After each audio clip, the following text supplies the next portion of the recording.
new, and I think that in itself sounds quite grand, but I think that if I were to say anything about the way that I see the world, I think that one of the most important elements to remember is cultural sensitivity.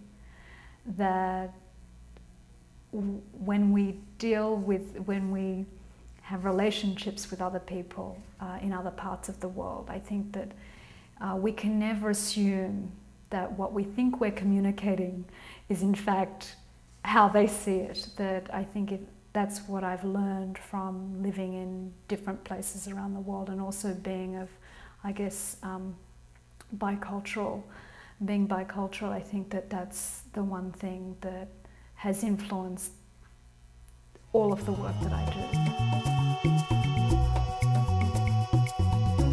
Perhaps even greater issue is an issue of cultural difference that we see played out in religious differences, and we've seen it most recently in London. I think it's also an issue, of course, here for the United States, and it's dealt with very differently in different places. But I think that the way that communities, societies and nations are able to deal in a sophisticated way with cultural difference, most societies today are contain many more different kinds of communities.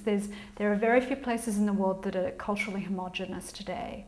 And so I think in the future, our ways of dealing with different cultures within our societies will have a great impact on our